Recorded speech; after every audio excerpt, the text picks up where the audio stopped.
കേരള സർക്കാരിന്റെ കീഴിൽ സെക്രട്ടേറിയറ്റിലേക്ക് ഒരു സ്ഥിരജോലി ആഗ്രഹിക്കുന്നവർക്ക് ജനറൽ അഡ്മിനിസ്ട്രേഷൻ ഡിപ്പാർട്ട്മെന്റിലേക്ക് അസിസ്റ്റന്റ് പോസ്റ്റിലേക്കുള്ള പുതിയ അപേക്ഷ വിളിച്ചിട്ടുണ്ട്. ഇതൊരു സ്പെഷ്യൽ നോട്ടിഫിക്കേഷനാണ്. ഇനി പറയാൻ പോകുന്ന യോഗ്യതയുള്ള സുഹൃത്തുക്കളെ നിങ്ങൾക്ക് അറിയാമെന്നുണ്ടെങ്കിൽ അവരിലേക്ക് വളരെ പെട്ടെന്ന് ഷെയർ ചെയ്ത് കൊടുക്കുക.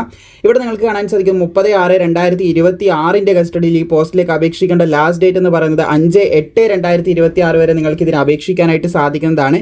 ഇതൊരു സ്പെഷ്യൽ നോട്ടിഫിക്കേഷനാണ്. നമ്മൾ പറഞ്ഞു കാറ്റഗറി നമ്പർ വരുന്നത് 58/2026 എന്ന കാറ്റഗറി നമ്പറിലൂടെ കേരള PSCന്റെ വെബ്സൈറ്റിൽ വൺ ടൈം രജിസ്ട്രേഷൻ നിങ്ങൾ കംപ്ലീറ്റ് ചെയ്തിട്ടുണ്ടെങ്കിൽ അതിൽ ലോഗിൻ ചെയ്തതിന് ശേഷം നിങ്ങൾക്ക് അപേക്ഷിക്കാം.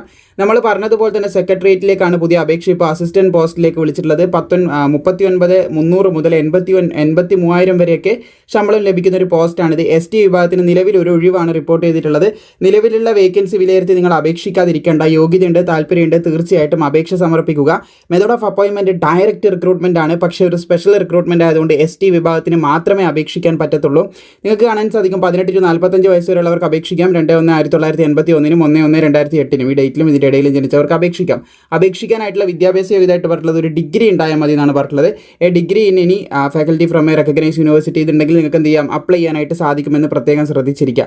അപ്പോൾ ഈ പറഞ്ഞ യോഗ്യതയുള്ള ST വിഭാഗത്തിൽപ്പെട്ട കുട്ടികളെ നിങ്ങൾക്ക് അറിയാമെന്നുണ്ടെങ്കിൽ തീർച്ചയായിട്ടും അവരിലേക്ക് ഷെയർ ചെയ്യുക. വീഡിയോ ഇഷ്ടപ്പെട്ട ലൈക്ക് ചെയ്യാൻ മറക്കണ്ട. ഇതുപോലുള്ള അപ്ഡേറ്റ് കൃത്യമായി ലഭിക്കാനായി പ്രോപ്പറായി ഫോളോ ചെയ്താൽ മാത്രം മതി.